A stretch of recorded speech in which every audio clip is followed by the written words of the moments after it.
All right. Well, my name is Emily Smith. I am the Community Engagement Specialist with Arkansas Research Center, and I am thrilled to be with you today to celebrate a huge milestone in the Early Development Instrument project.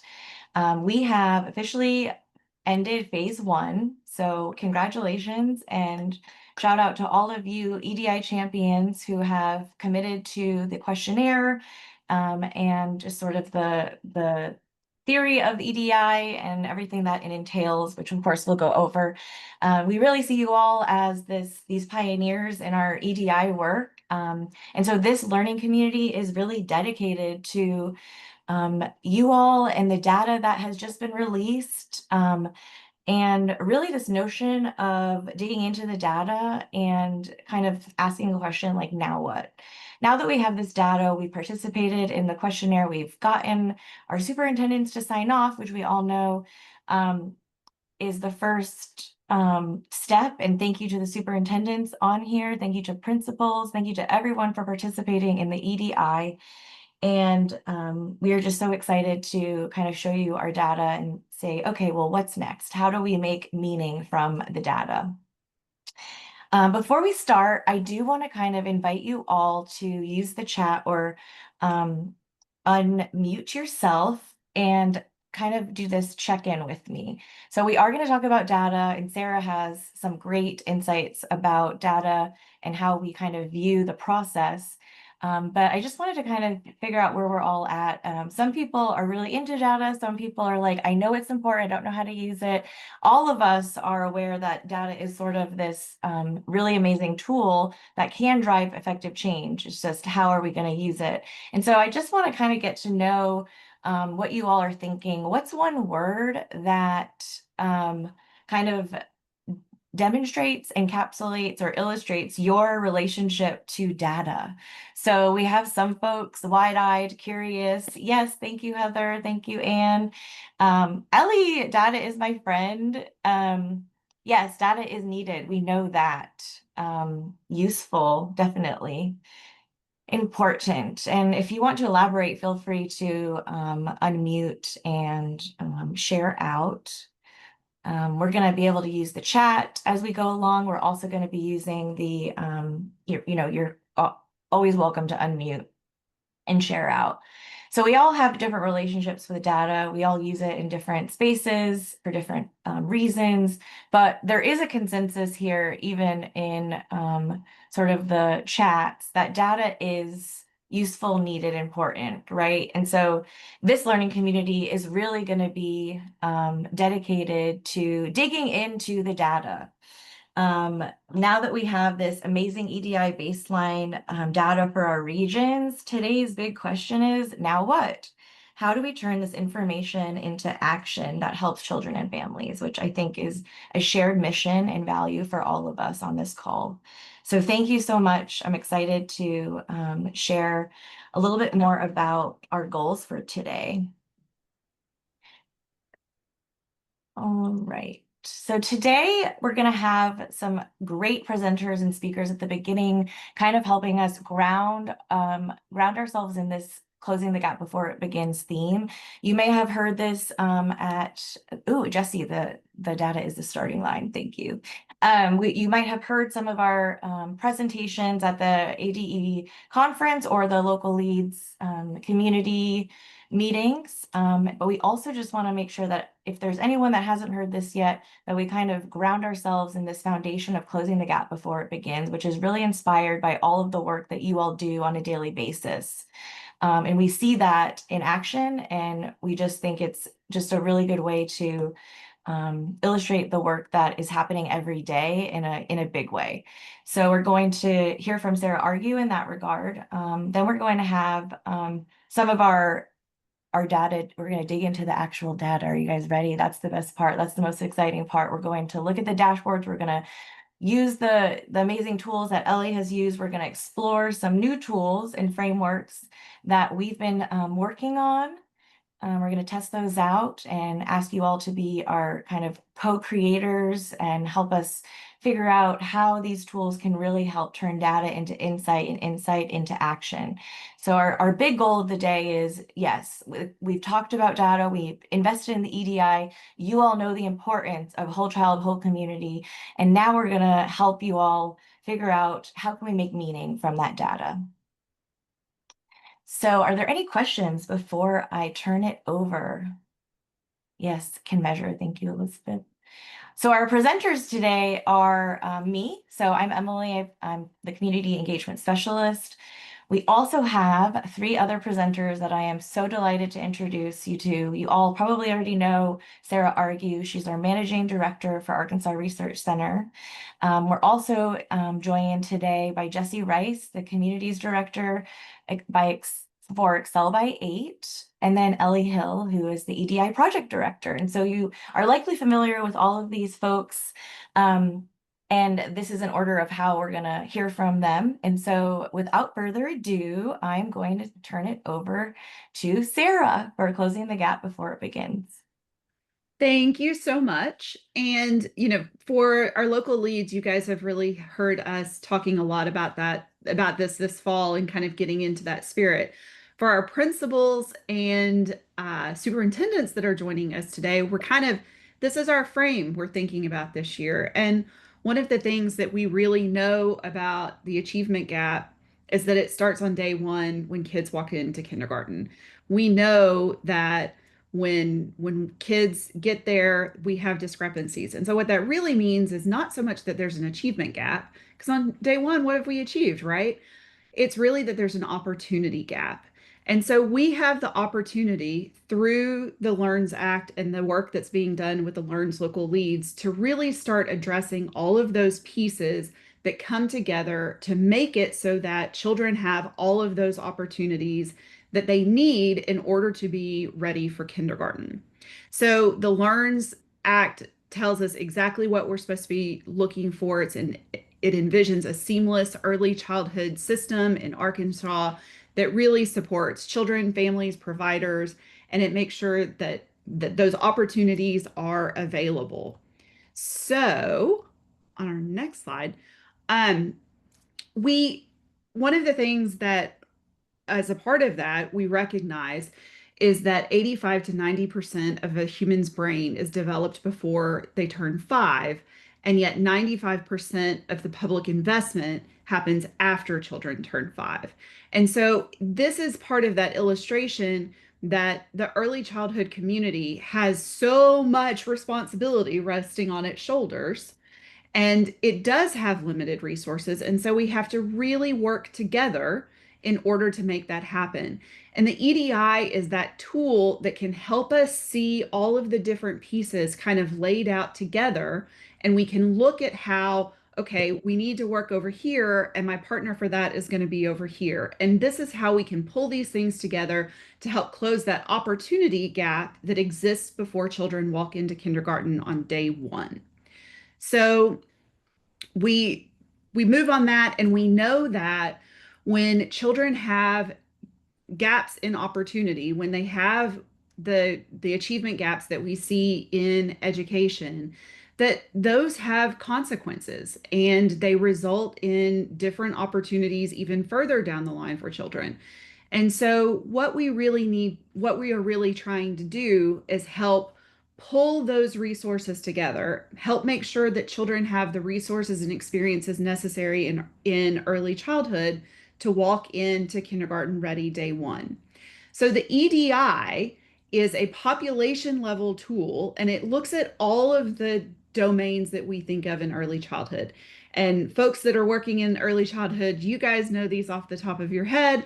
For those of you guys that are a little bit more rooted in K-12, you may be thinking about reading, math, and science, but we're talking about physical health and well-being, social competence, emotional maturity, language and cognitive development, and communication skills and general knowledge. And these are the things that when we put together, like teachers will tell you, I'm not as worried about the ABCs and the one, two, threes when they walk into my classroom. I'm worried about, can they self regulate? I'm worried about, do they know how to pay attention and play with other children? I'm worried about all of these things that happen when children have the resources and experiences available to them to really build on that. So the EDI helps us look backwards and say, okay, these children have gotten to kindergarten. These are their developmental outcomes. What does that look like so that we can go back and fill in those gaps in opportunity? And it really is a community snapshot. And I want us to think about that because it's so important to the local leads mission and the work that's kind of being done in out of the Office of Early Childhood right now, because the local leads are not tasked with one thing, they're tasked with a comprehensive strategic plan, and that kind of means everything, right? And yet we know that no one can do everything, so it's about those community partnerships. And so when we're looking at this, and it's not just a matter of a school, it's not just a matter of a school district, it's really looking at the community. This is that tool that can help bring in those different kinds of community partners to look at how do we make the whole environment for the whole child ready for or available and provide the opportunities so that children are ready for kindergarten. So to do that, we have to take this EDI data that we've been collecting over the 3 plus a little bit more years and make meaning of that.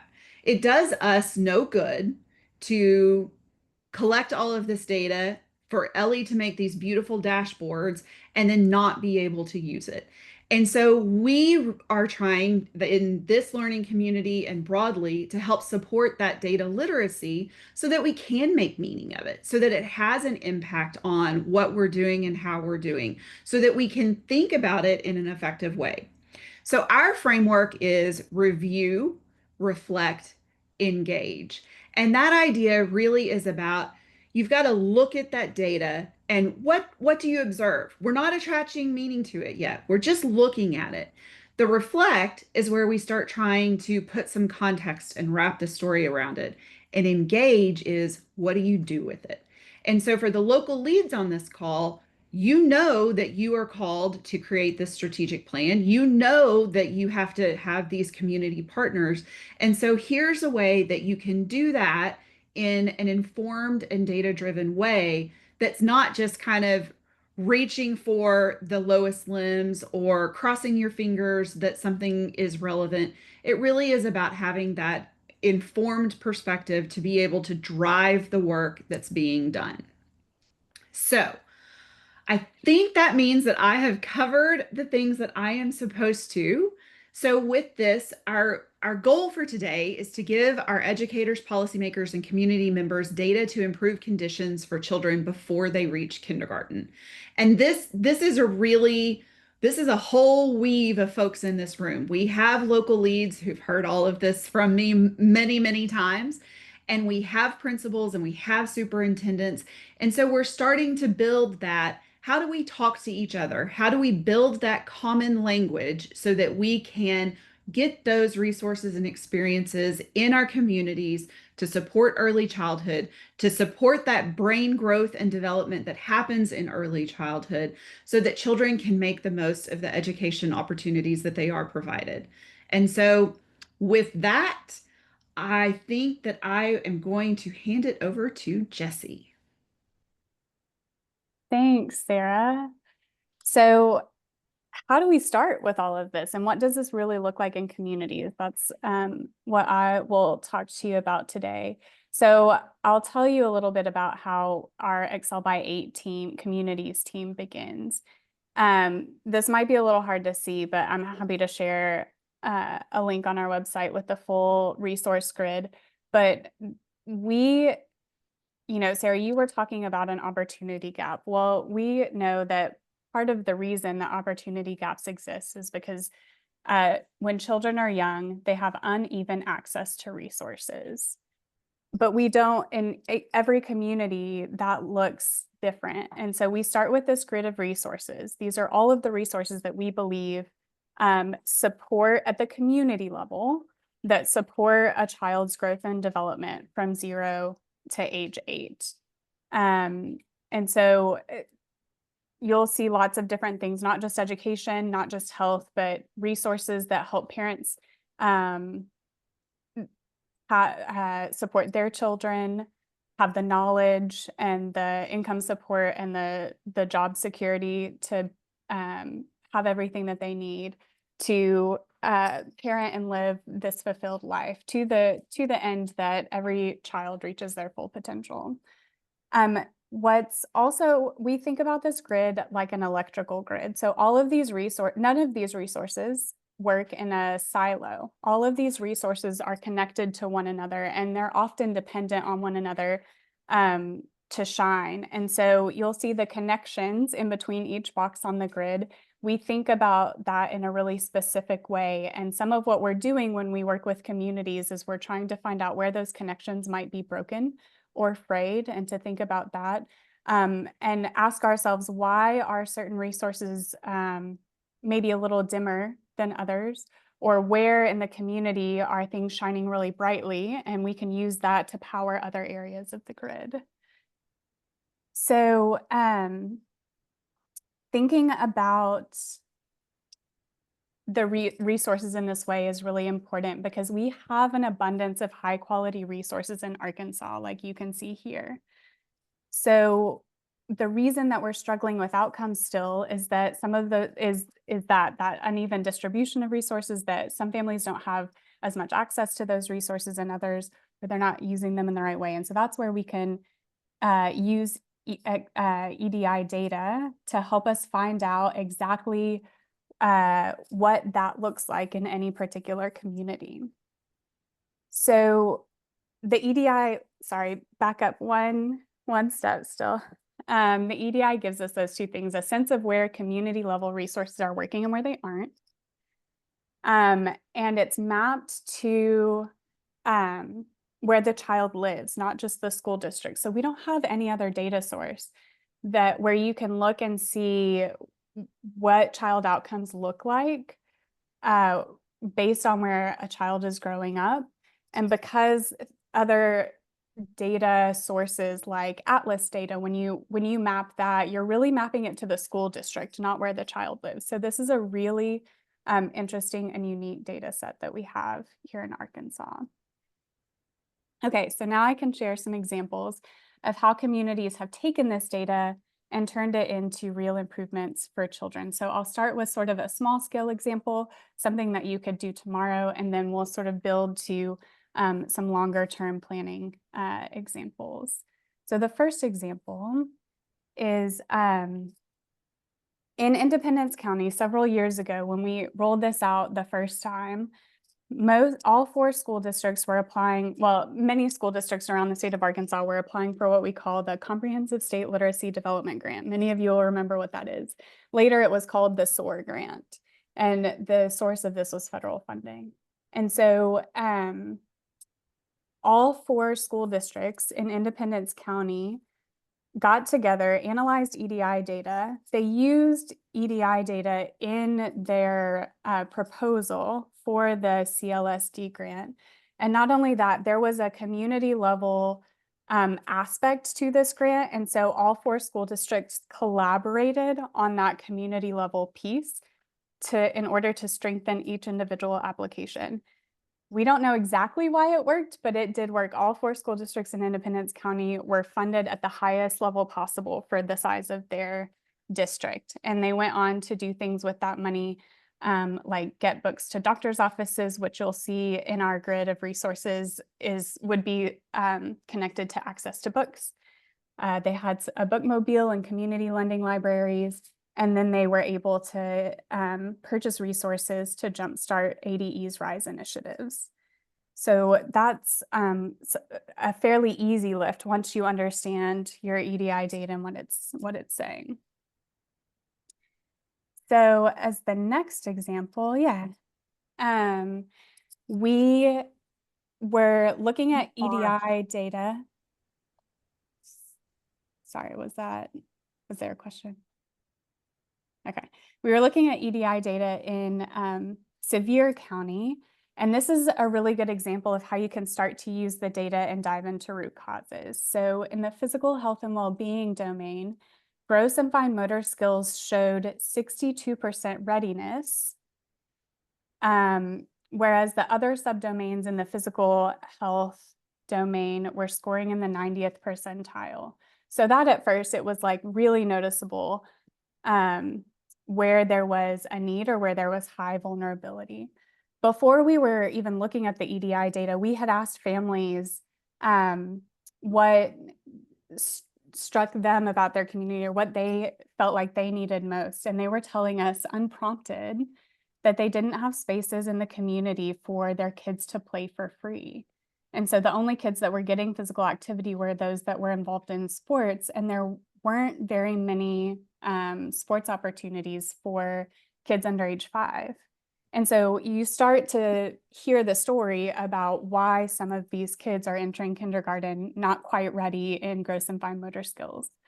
Beth, who's on the screen, also was looking at ages and stages questionnaires and sort of aggregating those scores, and kind of found the same thing that the EDI was telling us, that there were kids vulnerable in this particular domain, but it wasn't because they had sort of inherent developmental delays. It was just because they didn't have enough practice. And so we used all of this information to blend funding sources and build spaces around the county to raise awareness about the importance of physical development. And we started where families were already going. So there are some park spaces that we worked on, but we also put in some book trees at restaurants that were really popular in the area so that we could have a space to start with family engagement and then to build on that as we were working on these longer term strategies for parks. And Beth, correct me if I have gotten anything wrong about the process there. So then our third example of using EDI data is still in the physical activity space. So back in Batesville, the EDI was also showing lower readiness in gross and fine motor skill development. So we're in the same subdomain. And what they noticed there was that the more vulnerable scores or children were in urban areas rather than rural areas. So scores were lower in those urban areas. And so we reflected on that. It makes sense, right? Young kids in rural areas have a little bit more space to play and explore safely, and they were developing more quickly in that physical readiness domain. Closer to the city, they dug deeper. They asked additional questions, so root causes, right? And found that none of the parks were appropriate for children under 6. And so that led the Chamber of Commerce there to join a National League of Cities cohort on, it was called Connecting Children to Nature. And they learned a little bit more about best practices to design spaces that would meet their specific goals around targeting 0 to 5 and making sure that that folks were getting this, like, not just a playground to play on, but a way to connect to nature, because that's what was working in their community, and the EDI data reflected that. So fast forward, to make a long story short, we know that they used this knowledge, the data, the surveys that they did, and the other questions that they asked, and they got the public to pass a bond reallocation to invest $25 million in parks and recreation improvements. And one of the cornerstone projects of that was to reimagine Riverside Park. So Batesville sits on the White River, and they've got some really wonderful river space right there in the city. And so they redesigned that with all of these values in mind, and construction is now underway. So these are just a few examples of how you can use the EDI data to drive change in your community that's very specific to the community itself, because that's what the data tells us. And so I'm going to hand it over to Ellie to tell us how to read and to use our data. Thanks, Jessie. Yeah. Okay, so before I pull up the dashboard, I want you to think of this not just as a report, but more like a game board, because we really do want you to think of data as something that you interact with and explore, something you use strategically, and also something that you could get something new out of every time. It's not a static document. And it's not just something you look at once and then put away. So I'm gonna share my screen.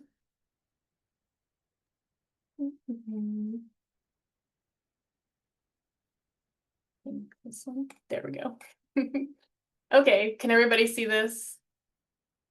So this is on the Arkansas Research Center website. This is the Learns Local Lead oriented dashboard. And I have chosen as an example today the South Central Service Co-op. They have a really robust data set, so they're a great example to go through these data results with us. So the first stop that we would make while we're exploring this data today is just to go straight into the domain results. So you can click this tab up here, or you can go straight there through this button. Either way will get you to kind of the heart of the EDI results for this catchment area.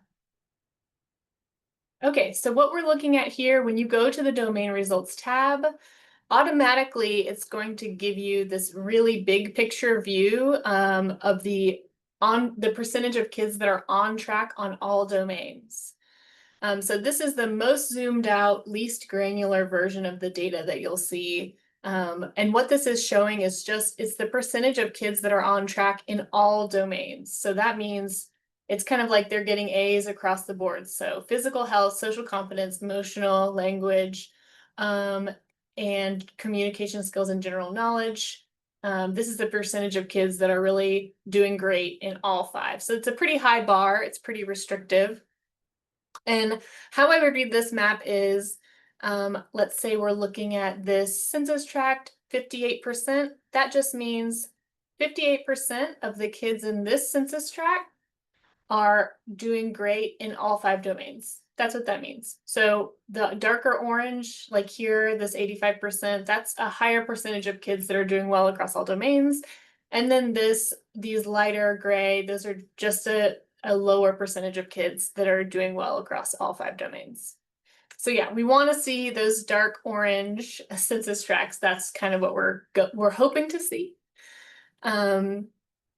And you can also see all 5 of these. So that's the top. And then if you scroll down a little bit, you can see all 5 EDI domains at once in this chart at the bottom.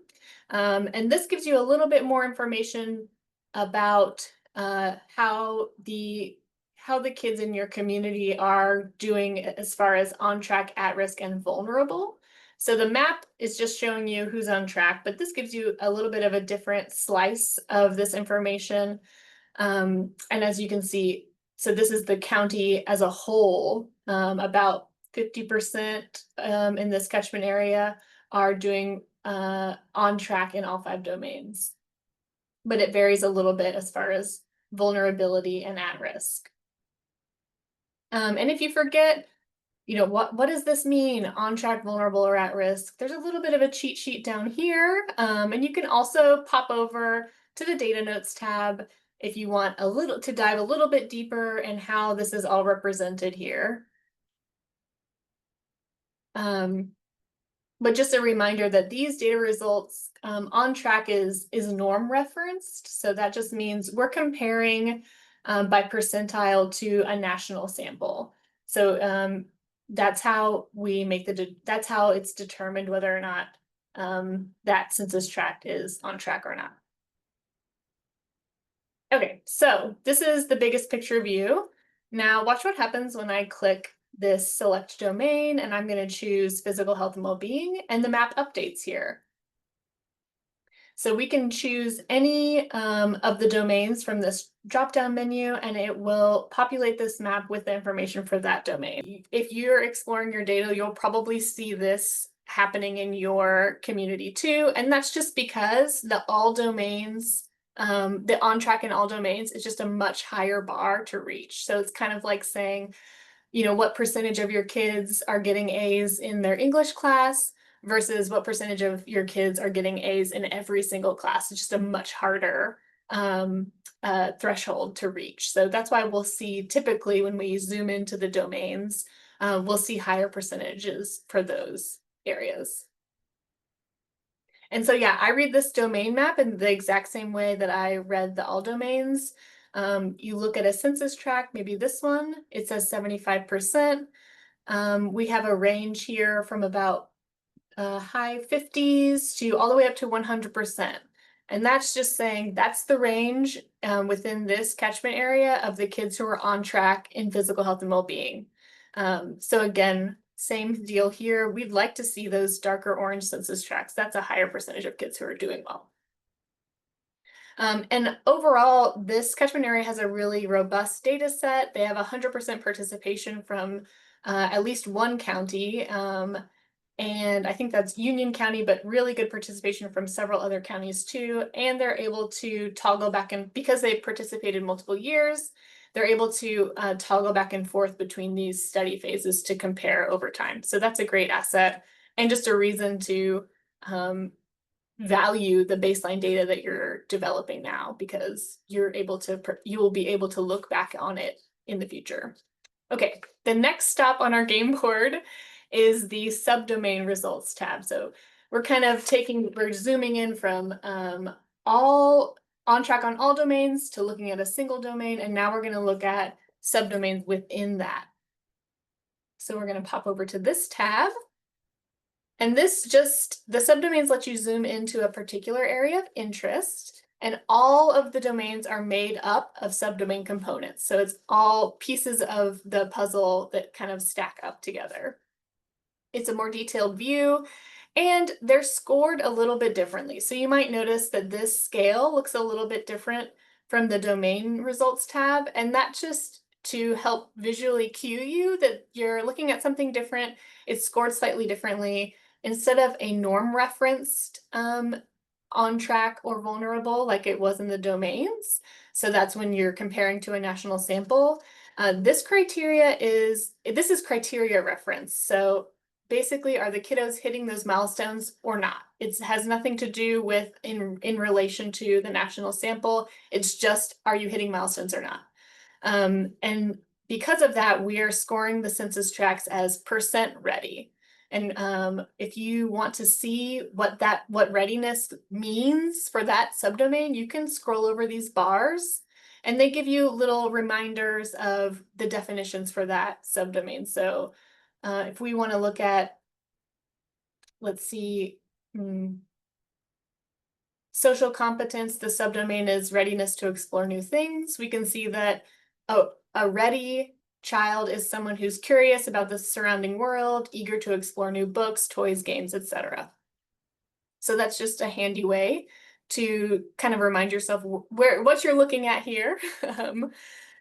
And then the subdomain, to select a subdomain, again, you can use this drop-down menu. It's in alphabetical order. But you can also just click on one of these bars and you should be able to. Oh, I think that function actually, sorry. That function is in the unique county map and not this one because there's multiple counties. Sorry about that. But if you wanted to go look at a particular subdomain, you could just find it here. If we wanted to look at basic literacy, for instance, we can select that and it will automatically populate here on the map. And I read this the same in a very similar way as I would read the domain maps. We're looking at a range of around 60% to 100% readiness for this subdomain. So that's just the percentage of kids who are ready in basic literacy. And again, the chart on the bottom half of the page gives you a county by county view in this bar chart of how kids are doing in each of these subdomains, and they're grouped by their domain. So physical health, you can see all of the subdomains here for physical health and well-being. And if you scroll down, all of the other domains are represented as well, all the way down to communication skills and general knowledge.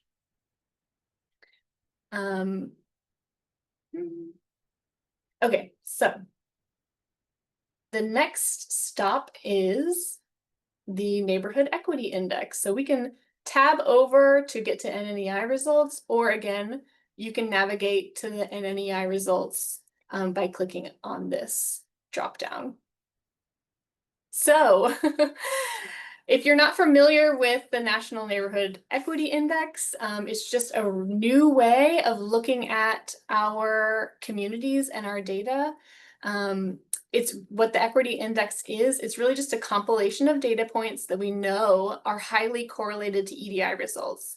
So it's an index of 10 or 11, I think they updated it to 11 actually recently, indicators that are available from the census by census tract that we know are what are related to educational outcomes for kids. So it's everything that you would expect: socioeconomic status, indicators like home ownership rates, educational attainment, poverty rates, things like that. This gray and this grayscale graph at the bottom shows your raw NNEI score.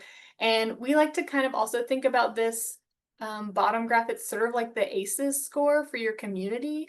A higher number just means there are more barriers in that area, and a lower number is usually a more affluent part of the community. So if you have 0, that just means maybe this community has more assets. If you have a 2 or a 3, maybe this is an area with higher poverty rates, things like that. So now we take what we know about the EDI and NNEI scores across the country, and we can apply that to our communities. So what this equity index does is it creates a unique benchmark for each community. It takes all the neighborhoods with similar qualities across the country, and it builds out kind of an average score specific to your neighborhood. So this is a kind of how a metaphor for thinking about this. So I'm 5'8". This would be like taking the average shoe size of everyone who's 5'8" and using that as a baseline for comparison. So we know that height and shoe size are related, but of course we also know that we can't perfectly predict this based on height alone. But it's a baseline that we can use. We can take what the great knowledge that we have from our national sample and use that to create unique benchmarks for each community that are unique to that community. So yeah, so the analysis is the same here, but it's a little bit more complicated, of course. It's a more complex index, but it's similar to the shoe size comparison. So someone who's 5'6" or someone who's 6'2", they would have different benchmarks because the sample from the national would be different. So yeah, just like that, communities with different assets have different NNEI benchmarks. And the top graph, this top map, is showing us how we're doing compared to each community's unique benchmark NNEI score. So a green census tract is telling us that that community is outperforming the benchmark, and a red census tract says that they're below the benchmark. And a gray one says they're about the same. So we have a mixed bag here with quite a few green census tracts, which is really good. They're actually pretty rare to have them green, so this is pretty impressive here. There's a column in the middle of where everyone's doing about the same as their benchmark, and then a couple of census tracts that are below what the benchmark would have predicted for them. So if you think about, this is my question for you again, if you think about the part of your community that typically gets the best test scores or has the most assets, do you think that they would have a green or red comparison score? Okay, so if you think about an affluent part of your neighborhood or a part of your neighborhood that typically has more resources, maybe they tend to score higher on test scores and things like that. Do you think that they would have a red or green score on this NNEI comparison score? Does anyone have a thought on that?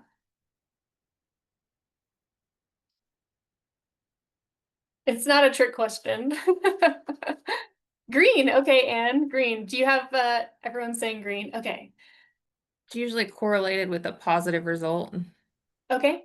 Yeah. So a green census tract just means that you're outperforming your benchmark. So if you have an affluent part of your community, they might have a low number here, which is the raw index score, just saying not very many barriers here. They might have overall really high EDI scores, really positive EDI scores.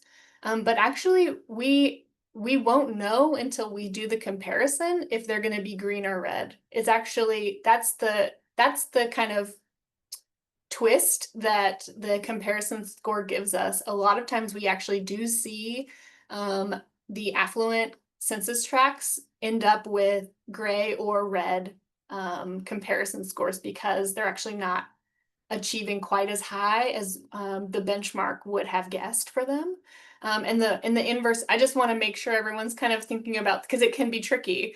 The inverse can be true too. So a lot of times we do see the areas with the most challenges end up with actually pretty high green NRI comparison scores. And we can see that here. So this is a good example. This census tract here in the middle has a relatively high equity index score, which means, okay, maybe they're facing additional barriers. Maybe there's high poverty rates or things like that.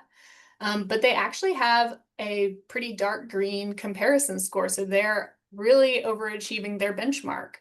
So we really just don't know what we're going to see with the comparison score until we make that cross-reference. So that's just something to think about. It's one of the benefits I really think comes out of this comparison score.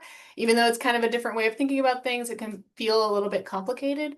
But what it can do is it can actually really highlight successes that we might overlook. So this census tract might not have the highest EDI scores. We might not be drawn to see what they're doing there as exceptional until we are able to compare and say, wow, actually they are exceptional because they're beating this benchmark by such a large margin. Okay, so that's my that's my dashboard demo. And I think I'm happy to answer any questions, or if anyone has thoughts about this or questions, please shout out. But if not, I'm going to hand it back over to Emily. Sarah? If I want everyone else to go first. I'll make a comment and then anybody can jump in. I want to scoop this back a little bit to our data literacy framework and how we're thinking about this. So Ellie just modeled those first two steps, right? She looked at the data and she saw things, right? She made comparisons, she looked at it. And we have no idea what that means until we go into the reflect. And this example is one of those perfect ones where it says, okay, the NNEI gives us some information. We can make the observation that there are differences. We can even see that that central census tract looked like it had a lot of barriers to success, but it well overformed what we might have expected. But we don't know what that is. We don't know what that means until we wrap that context around it. And the context really is where you and your relationships come into the factor of how we do this, because we can give you all the data in the world, but we don't live in your communities. And so this is where you help make meaning of the data. And it's not just a score on a screen, it's a story you're trying to tell. And so I think when you look at any kind of data, but particularly this data, one of the things that you really want to think about and emphasize is what's the context and what's the story that I'm trying to tell. Because I don't know if you guys remember, it was Al, okay, I'm blanking on his names, but there was the lies, and statistics. And the idea is, right, that you can tell whatever story you want, basically. You just kind of move it around and see where it's going. But you can't do that if you go out and actually get the context and have the story to tell. And so this is one of those really good examples of making the observation and then going into the reflection and thinking about, okay, what do I know about this community? Where are the things, like what are they doing that's so great that we can bring to the forefront? And so that is kind of helping pull that circle back to the review, reflect, engage framework. Thank you, Sarah. Thank you, Ellie. And thank you, Jesse. Thanks for everyone so far for participating in the chat and sharing your insights. And feel free to unmute and ask anytime. It's open conversational. We're about to take a shift and Sarah teed us up really well. How do we play with this data? How do we kind of shift our mindset with these amazing tools that LA has created, a real bridge between data storytelling and planning, and think about how data might be less about perfection and more about play, and more about discovery, curiosity, and finding meaning in numbers. So we aren't completely, it's not lost on us that sometimes data can, right, be perceived and often is abstract, underused. That's why we're here today. We're here today to figure out what are ways in which we can make data come to life. We know through our work, through conversations with you, through collaborations, through work with EA, that communities need tools that are participatory, story-rich, and actionable. We have the review, reflect, engage, we have the dashboard, but how do we apply it? What does it look like in practice? What are some tools, structures, frameworks that are materialized and can help us navigate these tools and apply it to our lived experience, like Sarah was saying? And that is kind of what we've been doing for the past few months in collaboration with all of you and learning about your work. We've developed what we're calling a toolkit, but we also know that can be an overused term. So we're kind of also open to you all with helping us with the name after you dive in with these tools. But essentially, we developed a 3 decks of cards. So when you think about games, I think of cards. I think of making moves. I think of processes, collaboration, fun. How can we sort of reimagine navigating dashboards and navigating data conversations with collective play, curiosity? And so that's what these decks are really all about.